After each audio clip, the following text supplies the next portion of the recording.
یہاں یہ سمجھ لیجئے کہ یاجوج ماجوج سے کیا مراد ہے۔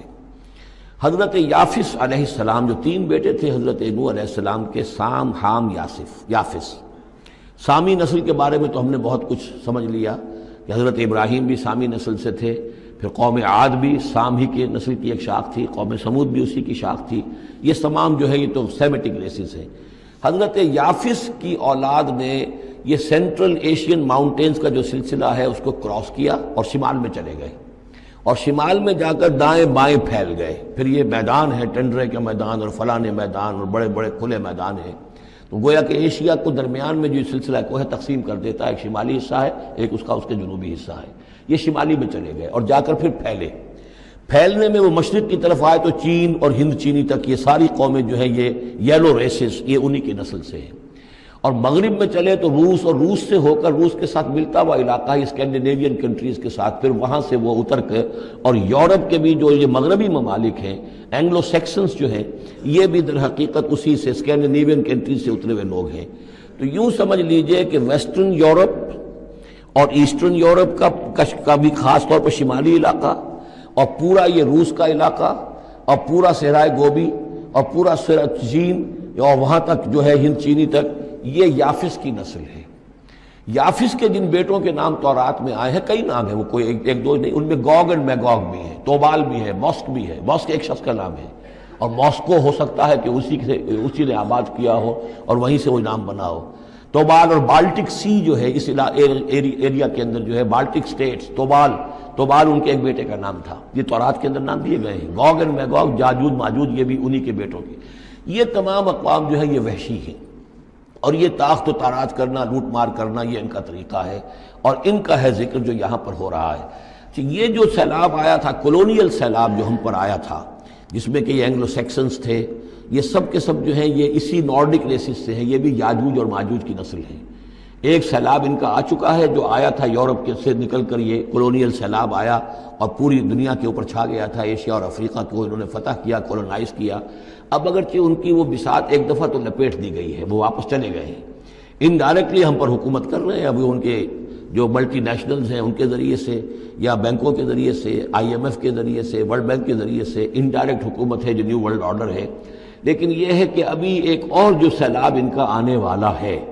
وہ آتا ہے احوال قیامت کے معاملات میں۔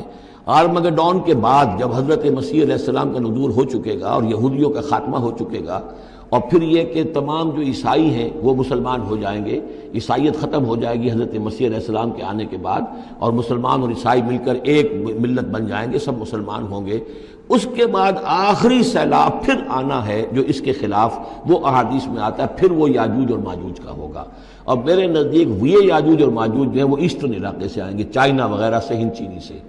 آرمگڈون جو ابھی ہونی ہے فوری طور پر بڑی جنگ، اس میں یہ لوگ جو ہیں بیٹھے رہیں گے، یہ جنگ میں حصہ نہیں لیں گے۔ یہ مڈل ایسٹ میں جنگ ہوگی، یورپین پاور ساری ہوں گی، کرسچین پوری طاقتیں ہوں گی، اور ادھر جو ہے مسلمان ہوں گے، اور حضرت مہدی جو ظاہر ہوں گے، جو اللہ تعالیٰ ایک عنایت کرے گا مسلمانوں کو لیڈر عرب کے اندر، وہ پیدا ہوں گے، مجدد ہوں گے، اور ان کے ذریعے سے عرب کے اندر ایک اسلامی حکومت بھی قائم ہوگی۔ لیکن ان کے لیے مدد کے لیے خراسان کے علاقے سے فوجیں آئیں گی، مشرق سے آئیں گی، اور یہ علاقہ جو ہے وہ ہے جو ہمارے قریب ہے، اور ہم بھی اسی علاقے میں ہیں۔ اللہ تعالیٰ ہمیں توفیق دے کہ یہاں وہ ہم پہلے اس نظام میں خلافت قائم کریں، تاکہ یہاں سے پھر فوجیں جائیں اور حضرت مسیح کے ساتھ ہو کر اور حضرت مہدی کے ساتھ ہو کر عیسائیوں اور یہودیوں کے ساتھ جنگ کریں، اور بالآخر پھر یہ کہ پوری دنیا میں اسلام کا بول بالا ہوگا۔ لیکن جب یہ ہو چکے گا، اس کے بعد ایک سیلاب پھر آئے گا یاجوج اور ماجوج کا۔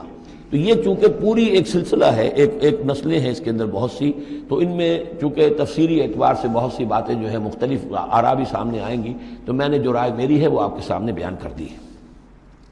اس وقت بھی وہ یاجوج ماجوج تھے جو ان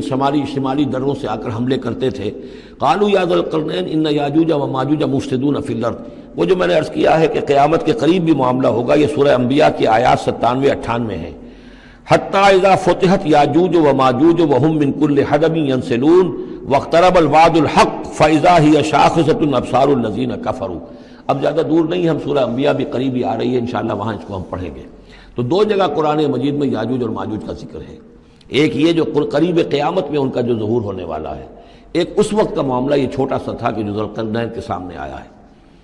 تو کیا ہم آپ کے لیے ایک سالانہ خراج طے کر دیں تاکہ آپ ہمارے لیے یہاں ایک سد تعمیر کر دیں، ایک بند باندھ دیں یہاں پر؟ قال ما مکنی فیہ ربی خیر۔ اب دیکھیے ان کا کردار، ان کا مجھے جو کچھ میرے رب نے دے رکھا ہے، دولت دے رکھی ہے، مال دے رکھا ہے، وہ بہت بہتر ہے اس سے کہ جو تم مجھے پیش کر رہے ہیں۔ مجھے خراج کی ضرورت نہیں ہے، ہاں تمہاری ایک ضرورت ہے میں وہ پوری کر دیتا ہوں۔ فاعینونی بقوت، مجھے مین پاور فراہم کرو، باقی ساری سامان جو ہے میں فراہم کر لوں گا، لیکن بہرحال اس کو بنانے کے لیے، دیوار بنانے کے لیے اور دونوں پہاڑوں کے درمیان اتنی بڑی جو سد تعمیر کرنے کے لیے جو مین پاور چاہیے، اعینونی بقوت، تو محنت کے ذریعے سے، مین پاور کے ذریعے سے میری مدد کرو۔ اجعل بینکم و بینہم ردما، میں ان کے اور تمہارے درمیان ایک موٹی دیوار بنا دوں گا۔ آتونی زبر الحدید، لاؤ میرے پاس تختے لوہے کے۔ حتیٰ اذا ساوا بین الصدفین، یہاں تک کہ جب دونوں جو اونچانے تھیں اس کے درمیان کا پورا علاقہ پر ہو گیا، بھر گیا، وہ لوہے کے تختے جو ہیں اس کے اندر بھرے جا رہے ہیں۔ حتیٰ اذا ساوا، برابر کر دیا دونوں پھانکوں تک پہاڑ کی، قال انفخوا، اب ان کا کہ آگ جلاؤ اس کے نیچے، وہ دہکا دی بھٹی جس سے کہ اب وہ لوہا گرم ہوا اور لوہے کی تختے جو ہیں وہ گرم ہو گئے۔ حتیٰ اذا جعلہ نارا، جبکہ وہ سارے کے سارے لوہے کے جو تپ گئے خود اور سرخ ہو گئے۔ قال آتونی افرغ علیہ قطرہ، تو کہا لاؤ میرے پاس پگھلا ہوا تانبا کہ میں اس کے اوپر انڈھیل دوں۔ تو اس طریقے سے گرین فورس کانکریٹ سے بھی 10 گنا سمجھیے مضبوط شے انہوں نے بنا دی کہ اس میں لوہا اور پھر لوہا سیسا یا تانبا پلایا ہوا، تو اس طریقے سے ایک بڑی مضبوط دیوار قائم کر دی۔ اس دیوار کے جو آثار اب بھی موجود ہیں، دیوار تو موجود نہیں ہے، یہ داریال اور دربند کے درمیان یہ کشادہ راستہ ہے اب بھی، یہ ویسٹ کوسٹ جو ہے کیسپین کا، اس کے ساتھ اس کی لمبائی 50 میل اور اس کی اونچائی 29 فٹ اور 10 فٹ چوڑی یہ دیوار تھی جو اس وقت بنی ہے۔ یعنی جس طریقے سے کہ بنتے ہیں بڑے بڑے بند، ان سے بھی بڑی یہ تھی سد تعبیر کی گئی۔ السد العالی کہلاتا ہے اسوان ڈیم جو ہے، جو مصریوں نے بنایا تھا، بہت بڑا ڈیم، السد العالی، اونچی دیوار۔ تو ہمارے ہاں یہ تربیلا اور منگلا یہ سب کیا ہے، یہ اسی طرح کے ڈیم ہیں کہ پہاڑی سلسلے آ رہے ہیں، دریا جا رہا تھا، وہاں آپ نے دیوار کھڑی کر دی، پانی رک گیا اور وہ جھیل بن گئی۔ فَمَسْتَطَاعُوا أَن يَظْهَرُوهُ، تو انہوں نے کہا کہ اب یہ لوگ نہ تو یہ اس کے اوپر سے آ سکیں گے، اس کو نہ چڑھ سکیں گے، وَمَا اسْتَطَاعُوا لَهُ نَقْبًا، نہ اس میں کوئی سوراخ لگا سکیں گے، نقب لگا سکیں گے۔ قَالَ هَذَا رَحْمَةٌ مِّن رَّبِّي، یہ سب اتنا بڑا کارنامہ کر کے بھی انہوں نے کہا یہ سب رحمت ہے میرے رب کی طرف سے، میرا کوئی کمال نہیں، یہ سب اللہ کی طرف سے ہے۔ فَإِذَا جَاءَ وَعْدُ رَبِّي، اور جب میرے رب کا وعدہ آئے گا، جَعَلَهُ دَكَّا، وہ اس پوری دیوار کو جو ہے ریزہ ریزہ کر دے گا، ختم ہو جائے گی دیوار۔ اب وہ دیوار وہاں موجود نہیں ہے، وہ ختم ہو چکی ہے امتداد زمانہ سے، اب اس کے کوئی آثار باقی نہیں رہے، بس آثار معلوم ہو جاتے ہیں کہ یہاں وہ دیوار ہوتی تھی جس سے یہ میں ڈائمنشنز آپ کو دیے ہیں۔ وَكَانَ وَعْدُ رَبِّي حَقًّا، اور میرے رب کا وعدہ جو ہے وہ حق ہے، سچ ہے، پورا ہو کر رہے گا۔ وَتَرَكْنَا بَعْضَهُمْ يَوْمَئِذٍ يَمُوجُ فِي بَعْضٍ، اب جب یہ وقت آئے گا اللہ تعالیٰ کا قیامت کا وقت، تو ہم چھوڑ دیں گے اس روز ان کو، یہ ایک دوسرے میں گتھم گتھا ہو جائیں گے۔ یہ جو کچھ ہونے والا ہے قرب قیامت سے پہلے، جس قسم کے لشکر آنے ہیں اور جیسی جنگیں ہونی ہیں، اور یہ جو یاجوج ماجوج جب آئیں گے تو آتا ہے احادیث کے اندر کہ پورے دریا اور پورے سمندر پی جائیں گے، ہر چیز کھا جائیں گے، اور یہ معلوم ہوتا ہے کہ یہ چینیوں کے ہاں تو خاص طور پر سانپ بچھو جو شے ہو، کتا بلی، ہر شے چٹ کر جاتے، کوئی شے نہیں چھوڑتے۔ اور میں سمجھتا ہوں کہ شاید آدم خور بھی ہو یہ کہ کسی وقت میں جب ان کو ضرورت پڑے تو آدمی کو بھی کھا جائیں، جو کتے کو، بلی کو، سانپ کو، بچھو کو، ہر چیز کو کھا جاتے۔ تو ان لوگوں کا معاملہ جو ہے واقعتاً یہ جب ابھی تو ذرا رکے ہوئے ہیں، کنٹینڈ ہے ایک طرح سے، لیکن ایک وقت میں ان کا بند کھلے گا۔ اور چونکہ پھر یہ جو ہے تمام چاروں طرف ان کے پہاڑ ہیں، ہر پہاڑ کی اونچائی پر سے من کل حدب ینسلون، نیچے اترتے ہوئے نظر آئیں گے۔ اور یہ نقشہ بعین ہی اسی طرح اخبارات میں آیا تھا جب 62 میں وار ہوئی ہے نیفا میں، جو ہندوستان کا مشرقی جو علاقہ تھا جہاں کے چین اور بھارت کی جنگ ہوئی ہے، تو اس کے الفاظ جو اخبارات میں آئے تھے، waves after waves of Chinese soldiers were coming down the slopes, لہروں کی طرح، موجوں کی طرح چلے آئے۔ ان کے اتنے آدمی ہیں، ان کا تو کہنا یہ ہے کہ تم سب کے سب ہلاک ہو جاؤ گے، ہمیں تم ہلاک نہیں کر سکتے، ہم تو چیونٹیوں کی طرح جو ہے بلوں کے اندر گھس جائیں گے، ایٹمک وارفیئر کے بعد تمہارا تہس نہس ہو جائے گا، ہمارا کچھ نہیں بگڑے گا، ہم پھر نکلیں گے اور پوری دنیا کو فتح کریں گے، وہ یہ کہتے ہیں۔ اور معلوم ہوتا ہے کہ واقعتاً آخری جو جو بھی اس دنیا کا اللہ تعالیٰ نے جو بھی ایک نظام سوچا ہوا ہے، اس میں جو قیامت سے پہلے کا سب سے بڑا واقعہ پھر یاجوج و ماجوج کا ظہور ہوگا وہ، لیکن یہ کہ اس کا یہ مطلب نہیں ہے کہ جو پہلے ہوا ہے وہ نہیں ہے، اس سے پہلے بھی یاجوج ماجوج اگر